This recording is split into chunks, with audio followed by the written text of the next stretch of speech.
Plus de 90 jours après la démission du gouvernement, le Togo dispose enfin d'un nouvel exécutif depuis le mardi 20 août 2024. Ils sont au total 35 ministres et 3 ministères rattachés à la présidence et à la primature. Au sein de ce gouvernement abracadabrant, en dehors des indéboulonnables, des recyclages et le jeu de chaises musicales, la petite nouveauté est l'entrée, solitaire au gouvernement, de Joseph Koami Gomado, désormais ex-membre du bureau de l'Alliance nationale pour le changement, ANC. Un exécutif dirigé par Victoire Dogbe qui a présenté le vendredi 23 août aux députés sa déclaration de politique générale. Cet exercice républicain a encore révélé l'obscurantisme qui couvre le régime de Fornia Singbe. Le nouvel exécutif connaît 11 départs, parmi lesquels des personnalités appelées notamment à d'autres fonctions, et 13 nouveaux entrants. Fait notable, plusieurs nouveaux ministres se voient confier des départements importants comme l'économie et les finances, la santé et l'hygiène publique, l'économie maritime, les mines et l'énergie, ou encore l'enseignement supérieur et la recherche. Les inamovibles de Fornia Singbe. À l'évidence, face aux défis de l'heure, en l'occurrence le marasme économique et le flou institutionnel instauré dans le pays, la seule préoccupation de Fornia Singbe est la sauvegarde du pouvoir. Pour ce faire, il a décidé de continuer à s'entourer de ces personnes qui l'aident à protéger son bien le plus précieux.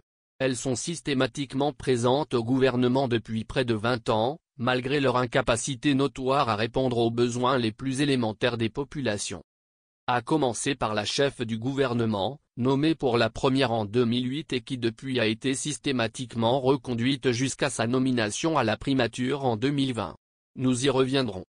Dans le cercle des ministres carriéristes, on note également la reconduction de Gilbert Bawara, Sina Lawson, Gal Damaniark, et Robert Ducet. Ces 4 proches du chef de l'État cumulent respectivement 17, 14, 12 et 11 ans au gouvernement. En effet, au Togo, tout se passe comme si certaines personnes sont indispensables à l'existence même de l'État. C'est-à-dire que sans elles, l'État ne survivra pas. Dans ce gouvernement de mêmes personnes comme déploré par Nathaniel Olympio, le fait marquant reste la nomination d'Isaac Tchiakp, porte-parole de l'Union des forces de changement, UFC, dont le parti dispose d'un accord avec le régime de Fornia Singbe et l'opposant et maire de la commune Golfe 1 Koami Gomado. Ce dernier a succombé au chant des sirènes en rejoignant le camp des oppresseurs, a indiqué son parti, l'ANC qui a ouvert une procédure disciplinaire à son encontre.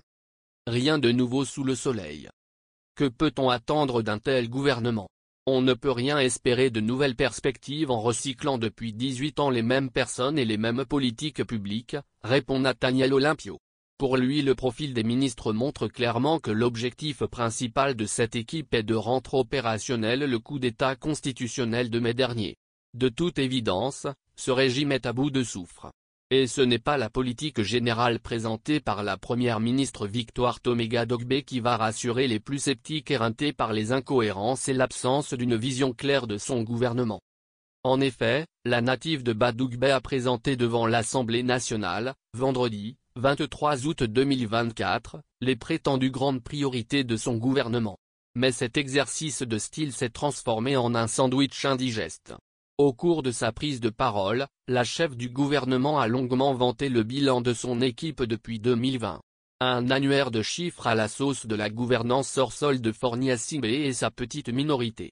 Une déclaration de politique générale creuse telle qu'elle ressemble à s'y méprendre au produit d'une intelligence artificielle. Et pour cause, la rhétorique est si mécanique, automatique et prévisible qu'on pourrait la croire générée par un ordinateur.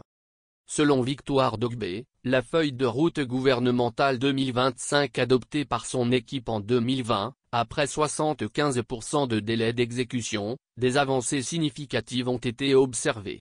Des actions d'envergure ont été engagées en vue d'amoindrir l'impact de ces chocs, et de renforcer la résilience de nos concitoyens. Il s'agit des mesures économiques et sociales d'amélioration du pouvoir d'achat face à la cherté de la vie, notamment la subvention sur les engrais, les produits pétroliers et le gaz domestique, des mesures fiscales en faveur du secteur privé, ainsi que la révalorisation du salaire minimum interprofessionnel garanti, SMIG, a indiqué l'ancienne directrice de cabinet de Fornia Singbe. des incantations qui dénotent de l'amnésie du régime togolais, tristement célèbre pour sa capacité à peindre les sombres réalités du pays en rose. En effet, l'économie togolaise exsangue est sous perfusion permanente de la Banque mondiale, du marché régional et Fonds monétaire international, FMI, depuis plusieurs années. Vendredi, au moment où Madame Dogbe présentait sa déclaration de politique générale devant les députés, le Togo était encore sur le marché régional de titres UMOA pour solliciter 30 milliards de FCFA. Depuis le début de l'année, le pays a déjà touché un montant total de 564 milliards de FCFA. Contrairement à ce qui se passe dans les autres pays de la sous-région, au Togo les populations ont du mal à voir les projets financés par ces fonds, surtout destinés au financement des projets de développement.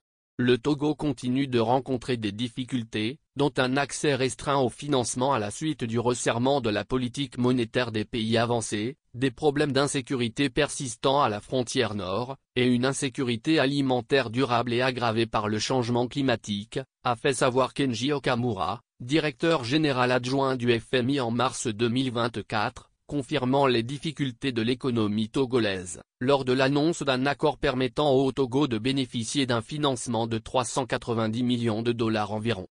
Dans son document, la première ministre s'est vantée aussi des prétendues avancées réalisées par son gouvernement dans plusieurs domaines sociaux, dont la santé, l'éducation, l'accès à l'eau potable et l'énergie. Sans annoncer aucune mesure sérieuse, elle a simplement indiqué que la satisfaction des besoins sociaux de base tels que les soins de santé de qualité accessibles à tous, l'éducation pour tous et de qualité, l'eau potable, l'électricité accessible à tous, l'emploi pour les jeunes et la modernisation de la vie publique avec une plus grande redevabilité seront les lignes directrices qui continueront de mobiliser la nouvelle équipe gouvernementale. C'est un secret de polichinelle que le secteur de la santé au Togo est surchargé par de nombreuses difficultés auxquelles le gouvernement peine à trouver des solutions depuis de longues années. Du manque de personnel au matériel en passant par des infrastructures, l'hôpital public est dans un état comateux. La contractualisation brandie comme la panacée s'est finalement révélée inefficace. La dernière enquête de Afrobaromètre sur le secteur en est une parfaite illustration. La majorité, 56%, des Togolais se disent insatisfaits des performances de leur gouvernement en matière d'amélioration des services de santé de base, a noté Afrobaromètre dans une enquête publiée en juillet 2024. Le secteur de l'éducation baigne aussi dans une précarité indescriptible. Les établissements scolaires n'arrivent pas à satisfaire toutes les demandes. Le système du double flux est devenu la norme dans nombre d'écoles publiques. L'année académique écoulée, des élèves ont été encore tués par des murs de fortune qui leur servaient de salle de classe. L'année dernière à l'université de Lomé, il y avait près de 75 000 inscriptions pour environ 18 500 places. Au Togo, l'électricité et l'accès à l'eau potable sont devenus un luxe. À Lomé comme à l'intérieur du pays, nombre de nos concitoyens n'y ont pas accès, sinon sporadiquement. Dans certaines localités, les hommes et les animaux s'abreuvent encore à la même source. C'est dans cette précarité ambiante que le gouvernement Dogbe II a été installé. Et les Togolais ne semblent faire aucune illusion d'un quelconque impact. L'immobilisme et zéro efficacité ont été reconduits à la tête du Togo. C'est la preuve que Faure n'a rien à proposer et reste totalement fermé aux attentes des Togolais, a déploré un compatriote dans un média de la place.